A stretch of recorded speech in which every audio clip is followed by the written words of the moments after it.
Hi friends, good morning. ಇವತ್ತು ನೋಡ್ತಾ ಇರ್ಬೋದು ಟಿಪ್ಪರ್ ಬಂದಿದೆ, ಮರಳು ಹೊಡಿತಾ ಇದ್ದಾರೆ. ನಾನು ಲಾಸ್ಟ್ ಇವಾಗಲೇ ಶೇರ್ ಮಾಡಿದ್ದೆ ನಿಮ್ಮ ಜೊತೆ. ನಾವು ಮನೆ ಕಟ್ತಾ ಇದ್ದೀವಿ ಅಂತ, ಅದರದ್ದೇ ಕೆಲಸಗಳೆಲ್ಲ ನಡೀತಾ ಇದೆ.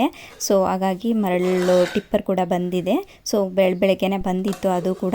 ಸೊ ನಮ್ಮ ಮನೆ ಕೆಲಸ ಆಲ್ರೆಡಿ ಶುರುವಾಗಿದೆ. ಎಷ್ಟು ಇವತ್ತಿನ ದಿನಕ್ಕೆ ಎಷ್ಟು ಮಟ್ಟಿಗೆ ಆಲ್ರೆಡಿ ಕೆಲಸ ಯಾವ ಹಂತದಲ್ಲಿದೆ ಅನ್ನೋದನ್ನ ನಾನು ಇದೇ ವಿಡಿಯೋದಲ್ಲಿ ಶೇರ್ ಮಾಡ್ತೀನಿ. ಖಂಡಿತವಾಗ್ಲೂ ಸ್ಕಿಪ್ ಮಾಡದಂತೆ ವಿಡಿಯೋನ ನೋಡಿ. ಸೊ ಈಗ ನಮ್ಮಮ್ಮ ಹೊಲದಲ್ಲಿ ಕೆಲಸ ಇತ್ತು, ಇವತ್ತು ಕೂಡ ಹೊಲಕ್ಕೆ ಹೋಗಿದ್ರು. ಹಾಗಾಗಿ ಅಡುಗೆ ಎಲ್ಲ ಮಾಡಿ, ಮುದ್ದೆ ಎಲ್ಲ ಮಾಡಿಟ್ಟು, ಸಾಂಬಾರೆಲ್ಲ ಮಾಡಿಟ್ಟು, ರೈಸ್ ಎಲ್ಲ ಮಾಡಿಟ್ಟು ಹೋಗಿದ್ದಾರೆ. ಸೊ ಈಗ ನೋಡ್ತಾ ಇರ್ಬೋದು ಎಲ್ಲಿದೆಲ್ಲ ಎಲ್ಲ ಪಾತ್ರೆ ತೊಳೆಯೋದೆಲ್ಲ, ಕ್ಲೀನ್ ಮಾಡೋದೆಲ್ಲ ಎಲ್ಲದು ಹಂಗೆ ಇದೆ. ನಂದು ಕ್ಲೀನಿಂಗ್ ಡಿಪಾರ್ಟ್ಮೆಂಟು, ನಮ್ಮಮ್ಮಂದು ಕುಕಿಂಗ್ ಡಿಪಾರ್ಟ್ಮೆಂಟು. ಅಡುಗೆ ಎಲ್ಲ ಮಾಡಿಟ್ಟು, ಅಂದರೆ ನನಗೆ ಅಷ್ಟೊಂದೆಲ್ಲ ಬೇಕಾದರೆ ಮಧ್ಯಾಹ್ನಕ್ಕೆ ರೈಸ್ ಎಲ್ಲ ಮಾಡಿಬಿಟ್ಟು ಇಡ್ತೀನಿ ಅವ್ರಿಗೆ.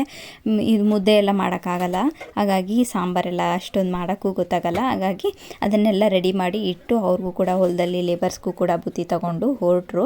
ಇದೆಲ್ಲ ಅದಾದಮೇಲೆ ಅವರು ಹೊರಟಾದ್ಮೇಲೆ ನಾನು ಎಲ್ಲನೂ ಶುರು ಮಾಡ್ಕೊಳ್ತೀನಿ. ಪಾತ್ರೆ ತೊಳೆಯೋದು, ಕಸ ಹೊಡಿಯೋದು, ಎಲ್ಲ ಕ್ಲೀನ್ ಮಾಡ್ಕೊಳ್ಳೋದು ಏನಿರುತ್ತೆ ನಂದೆಲ್ಲ ಕ್ಲೀನಿಂಗ್ ಮತ್ತು ಅರೇಂಜ್ಮೆಂಟ್ ಡಿಪಾರ್ಟ್ಮೆಂಟ್ ಅಂತಲೇ ಹೇಳ್ಬೋದು. ಸೊ ಅದೆಲ್ಲ ಮಾಡೋಷ್ಟರಲ್ಲೇ 12 ಗಂಟೆ ಕೂಡ ಆಯಿತು. 12 ಗಂಟೆ ಆಗ್ತಲೂ ಈಗ ಅವ್ರಿಗೆ ಟೀ ಕೂಡ ಮಾಡಿಕೊಡ್ಬೇಕು. ಸೊ ಟೀ ಅಥವಾ ಈಗ ತುಂಬ ಬಿಸಿಲಿರೋದ್ರಿಂದ ಪಾನಕ ಎಲ್ಲ ಕೇಳ್ತಾರೆ, ಅಂದರೆ ಶರ್ಬತ್ತೆಲ್ಲ ಕೇಳ್ತಾರೆ. ಬಟ್ ನಾನೇ ಇದ್ದರೆ ಏನು ಕೇಳಲ್ಲ, ಅಂದರೆ ನನಗೆ ಯಾವುದಾಗುತ್ತೋ ಅದನ್ನು ಮಾಡಿಕೊಡ್ತೀನಿ ನಾನು ಅಷ್ಟೇ. ಹಾಗಾಗಿ ಟೀಗೆ ಇಟ್ಟಿದ್ದೀನಿ, ಟೀ ಕೂಡ ಮಾಡಿಕೊಡ್ಬೇಕು.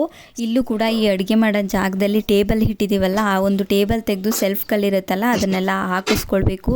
ಸ್ವಲ್ಪ ನೀಟಾಗಿ ಅರೇಂಜ್ ಮಾಡ್ಕೊಳ್ಬೇಕು ಅಂತ ಅಂದ್ಕೊಂಡಿದ್ದೀವಿ. ನೋಡೋಣ ಹೇಗಾಗುತ್ತೋ ಹಾಗೆ. ಅದನ್ನು ಕೂಡ ರೆಡಿ ಮಾಡಿಸ್ಕೊಂಡ್ರೆ ಅಂದರೆ ಸೆಟಪ್ ಮಾಡಿಸ್ಕೊಂಡ್ರೆ ಅದನ್ನು ಕೂಡ ಶೇರ್ ಮಾಡ್ಕೊಳ್ತೀನಿ. ಸೊ ಅದಾದಮೇಲೆ ಟೀಗೆ ಆ್ಯಸ್ ಯೂಶುವಲ್ ನಿಮಗೆಲ್ರಿಗೂ ಗೊತ್ತೇ ಇದೆ, ಟೀಗೆ ಸಕ್ಕರೆ ಕಡಿಮೆ ಹಾಕಿ ಅದಾದಮೇಲೆ ಟೇಸ್ಟ್ ಮಾಡಿ ಸಕ್ಕರೆ ಹಾಕ್ತಾಯಿದ್ದೀನಿ. ಸೊ ಇದೇ ಥರ ನಡೀತಾ ಇರುತ್ತೆ. ನನ್ನ ವೀಡಿಯೋಸ್ ಇಷ್ಟ ಆದರೆ ಪ್ಲೀಸ್ ಸಪೋರ್ಟ್ ಮಾಡಿ. ನಿಮ್ಮ ಸಪೋರ್ಟ್ ತುಂಬಾ ಇಂಪಾರ್ಟೆಂಟ್ ಆಗುತ್ತೆ. ನಿಮ್ಮ ಪ್ರೀತಿ ಸಪೋರ್ಟ್ ಯಾವಾಗಲೂ ನನ್ನ ಮೇಲೆ ಇರಲಿ ಅಂತ ಕೇಳ್ಕೊತೀನಿ. ಹಾಗೆ ಪ್ಲೀಸ್ ಸಬ್ಸ್ಕ್ರೈಬ್ ಮಾಡಿಕೊಂಡು ಪಕ್ಕದಲ್ಲಿರೋ ಬೆಲ್ ಬಟನ್ನ ಕ್ಲಿಕ್ ಮಾಡಿದ್ರೆ ನಾನು ಯಾವುದೇ ಒಂದು ವೀಡಿಯೋನ ಹಾಕಿದ್ರೆ ನಿಮಗೆ ಅದ್ರ ನೋಟಿಫಿಕೇಷನ್ ಕೂಡ ಬರುತ್ತೆ. ನೀವು ಈಸಿಯಾಗಿ ನನ್ನ ವೀಡಿಯೋಸ್ನ ನೋಡ್ಬೋದು.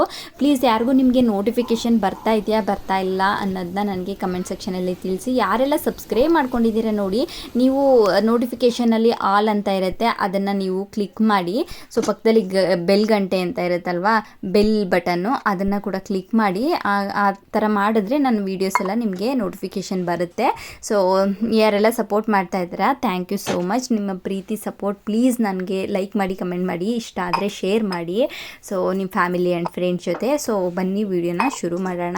ಹಾಗೆ ಟೀ ಎಲ್ಲ ಮಾಡಿದ್ದಾಯಿತು. ಟೀ ಎಲ್ಲ ಕಪ್ಗಳಿಗೆ, ಗ್ಲಾಸ್ಗಳಿಗೆ ಹಾಕಿ ಕೊಟ್ಬಿಟ್ಟು ಇನ್ನು ಎಕ್ಸ್ಟ್ರಾ ಆಗಿರೋದನ್ನೆಲ್ಲ ಹಾಕಿದೆ. ಸೊ ಅದೆಲ್ಲ ಆಯಿತು. ಸಂಜೆ ಅವರು ಕೂಡ ಮನೆಗೆ ಹೊರಟರು. ನೋಡ್ತಾ ಇರ್ಬೋದು ಈಗ ಹೊಸ ಮನೆ ಕಟ್ತಾ ಇರೋ ಹತ್ರ ಹೋಗೋಣ ಬನ್ನಿ, ಎಷ್ಟೆಲ್ಲ ಕೆಲಸ ನಡೀತಾ ಇದೆ ಅನ್ನೋದನ್ನ ತೋರಿಸ್ತೀನಿ. ಅಂದ್ಕೊಳ್ಬೋದು ನಿನ್ನೆ ಇನ್ನೂ ನೀವು ಗುದ್ಲಿ ಪೂಜೆ ಮಾಡೋದನ್ನ ತೋರಿಸಿದ್ದೀರ, ಆಲ್ರೆಡಿ ಇಷ್ಟೊಂದು ಆಗಿದೆಯಾ ಅಂತ. ಸೊ ನಾನು ಗುದ್ಲಿ ಪೂಜೆ ಮಾಡೋದನ್ನ ಸ್ವಲ್ಪ ಲೇಟಾಗಿ ಹಾಕಿದೆ, ಯಾಕೆಂದರೆ ನಜರ್ ಈಸ್ ರಿಯಲ್ ಅಂತ ಇರಲ್ಲ, ಅದನ್ನೆಲ್ಲ ನಾನು ತುಂಬಾ ನಂಬ್ತೀನಿ. ಅದಕ್ಕೋಸ್ಕರ ನಾನು ಸ್ವಲ್ಪ ಅದನ್ನು ಡಿಲೇ ಮಾಡಿದೆ ಅಷ್ಟೇ. ಬೇಸ್ಮಟ್ಟ ಎಲ್ಲ ಆಗಿದೆ. ಈಗ ಗೋಡೆ ಕೆಲಸಗಳನ್ನೆಲ್ಲ ನಡೀತಾ ಇದೆ. ಇವತ್ತಿನ ಕೆಲಸ, ಫಸ್ಟ್ನೇ ಕೆಲಸ ಇಷ್ಟು ನಡೆದಿದೆ. ಮೂಲೆಗಳನ್ನೆಲ್ಲ ಎತ್ಕೊಂಡಿದ್ದಾರೆ, ಗೋಡೆಗಳೆಲ್ಲ ಕಟ್ಕೊಂಡಿದ್ದಾರೆ. ಸೊ ಇನ್ಮೇಲೆ ಈ ಥರ ಕಟ್ಕೊಂಡು ಹೋಗ್ತಾರೆ. ಸೊ ಇವತ್ತಿಗೆ ಇಷ್ಟು ಕೆಲಸ ನಡೀತಾ ಇದೆ. ಫಸ್ಟ್ನೇ ದಿನ ಇಷ್ಟು ಕೆಲಸ ಮಾಡ್ಕೊಂಡಿದ್ದಾರೆ ಬಂದು.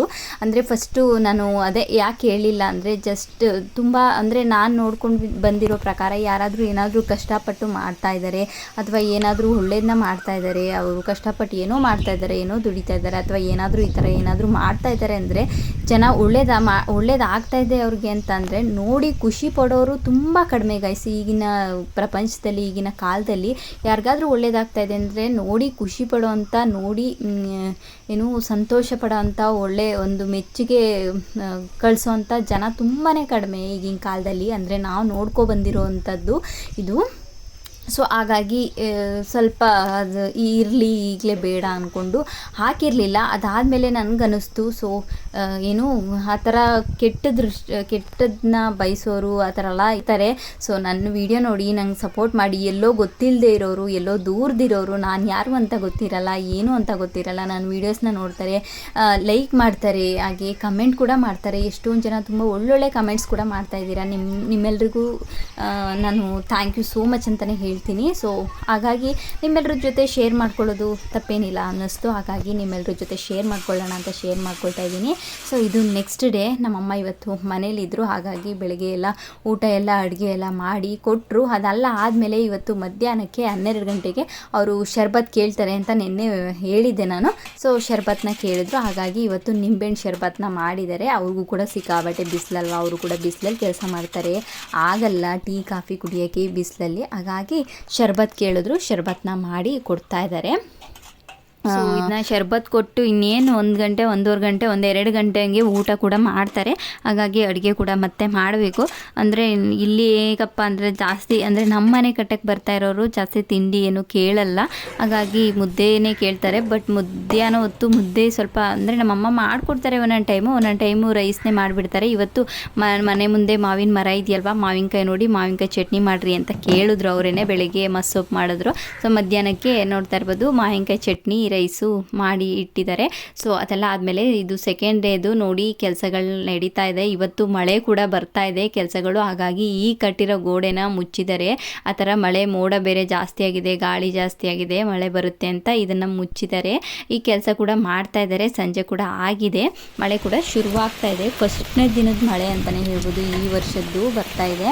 ಸೊ ಹಾಗೆ ಈ ಒಂದು ಮನೆ ಕಟ್ಟೋದು ಏನು ಮಾಡ್ತಾ ಇದ್ದೀವಿ ನೋಡಿ, ಇದ್ರದ್ದು ಕಂಪ್ಲೀಟಾಗಿ ಆದಮೇಲೆ ಎಲ್ಲ ಕಂಪ್ಲೀಟಾಗಿ ಇನ್ಫಾರ್ಮೇಷನ್ ಅಂದರೆ ಇವಾಗಿನ ಟೈಮಲ್ಲಿ ಇವಾಗ ನಾವೇನು ಮನೆ ಕಟ್ತಾ ಇದ್ದೀವಿ ಈ ವರ್ಷದಲ್ಲಿ ಈ ಟೈಮಲ್ಲಿ ಯಾವ್ಯಾವ್ದ್ರ ಬೆಲೆ ಎಷ್ಟೆಷ್ಟಿದೆ, ಹಾಗೆ ಈ ನಾವು ಕಟ್ತಾ ಇರೋವಂಥ ಅಳತೆ ಮನೆಯಲ್ಲಿ ಎಷ್ಟು ಯಾವ್ಯಾವ ಐಟಮ್ಸು ಎಷ್ಟೆಷ್ಟು ಬೇಕಾಗುತ್ತೆ, ಹಾಗೆ ಓವರಾಲಾಗಿ ಎಷ್ಟೆಲ್ಲ ಖರ್ಚಾಯಿತು ಅನ್ನೋದನ್ನು ನಿಮ್ಗೆ ಏನಾದರೂ ಬೇಕು ಅಂತ ಅಂದರೆ ಲಾಸ್ಟಲ್ಲಿ ನಾನೆಲ್ಲ ಕೆಲಸ ಮುಗಿದಾದ್ಮೇಲೆ ಎಲ್ಲನೂ ಲಿಸ್ಟ್ ಮಾಡಿಕೊಂಡು ನಾನು ನಿಮ್ಮ ಜೊತೆ ಶೇರ್ ಮಾಡ್ತೀನಿ. ನಿಮ್ಗೇನಾದರೂ ಇಂಟ್ರೆಸ್ಟ್ ಇದ್ದರೆ ಕಮೆಂಟ್ ಮಾಡಿ, ಬೇಕು ಅಂತ ಯಾರಿಗಾದರೂ ಅನಿಸಿದ್ರೆ ನಾನು ನಿಮ್ಮ ಜೊತೆ ಎಲ್ಲನೂ ಶೇರ್ ಮಾಡ್ಕೊಳ್ತಾ ಹೋಗ್ತೀನಿ. ಇವತ್ತಲ್ಲ ಎಲ್ಲ ಕಂಪ್ಲೀಟ್ ಆದಮೇಲೆ ಎಷ್ಟೆಷ್ಟು ಬೇಕಾಗುತ್ತೆ, ಇವತ್ತಿನ ರೇಟಲ್ಲಿ ಬೆಲೆ ಏನೇನಿತ್ತು ಅನ್ನೋದನ್ನೆಲ್ಲನೂ ನಾನು ನಿಮ್ಮ ಜೊತೆ ಶೇರ್ ಮಾಡ್ಕೊಳ್ತಾ ಇದ್ದೀನಿ. ಸೆಕೆಂಡ್ ಡೇ ನೋಡ್ತಾ ಇರ್ಬೋದು ಇಷ್ಟೊಂದು ಆಗಿದೆ ಕೆಲಸಗಳು.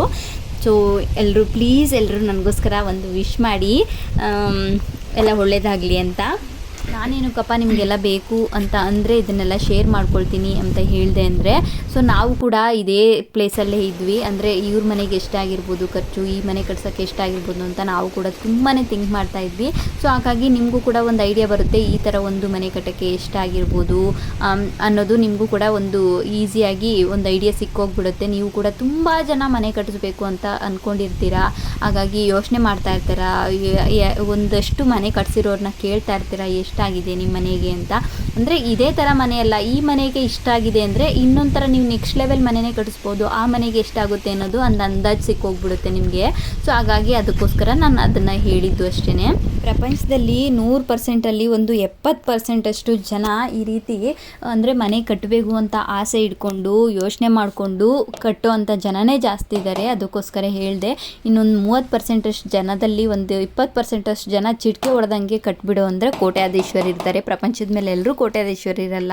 ಯೋಚನೆ ಮಾಡಿ, ಏಕೆಂದರೆ ಜೀವನ ಪ್ರತಿಯೊಬ್ಬರದ್ದು ಹೆಂಗಿರುತ್ತೆ ಅಂತ ಅಂದರೆ ಬರೀ ಮನೆ ಕಟ್ಟೋದೇ ಜೀವನ ಆಗಿರಲ್ಲ. ಅವ್ರಿಗೆ ಆದಂಥ ಬೇರೆ ಕಮಿಟ್ಮೆಂಟ್ಸ್ ಇರುತ್ತೆ, ಅವ್ರಿಗೆ ಆದಂಥ ಜವಾಬ್ದಾರಿಗಳಿರುತ್ತೆ. ಬರೀ ಮನೆ ಕಟ್ಟೋದೊಂದೇ ಜೀವನ ಆಗಿದ್ದರೆ ಎಲ್ಲರೂ ಪಟ್ಟಣಂಗೆ ಮನೆ ಕಟ್ಕೊಂಡು ಇದ್ಬಿಡೋರು. ಬೇರೆನೇ ಜೀವನ ಮಾಡಬೇಕಲ್ವ, ಪ್ರತಿಯೊಂದು ಇರುತ್ತೆ ಜವಾಬ್ದಾರಿಗಳಾದಂಥದ್ದು ಬೇರೆ ಎಲ್ಲನೂ. ಸೊ ಅದಕ್ಕೋಸ್ಕರ ಹೇಳಿದೆ, ಎಲ್ರಿಗೂ ಒಂದು ಐಡಿಯಾ ಬರುತ್ತೆ ಅನ್ನೋ ಕಾರಣಕ್ಕೆ. ಸೊ ಇನ್ಮೇಲೆ ಮಾವಿನಕಾಯಿ ಸೀಸನ್ ಅಲ್ವಾ, ಹಾಗಾಗಿ ಉಪ್ಪಿನಕಾಯಿ ಕೂಡ ರೆಡಿ ಮಾಡ್ತಾ ಇದ್ದಾರೆ. ಏನಪ್ಪ ಅಂದರೆ ಒಣಗಿಸ್ಬಿಟ್ಟು ಒಣಗಾಕಿದ್ವಲ್ಲ ನೆನ್ನೆ ವಿಡಿಯೋದಲ್ಲಿ, ಸೊ ಅದನ್ನೆಲ್ಲ ಫುಲ್ಲಾಗಿ ಒಣಗಿಸಿ ಈಗ ಉಪ್ಪಿನಕಾಯಿ ಹಾಕ್ತಾ ಇದ್ದಾರೆ.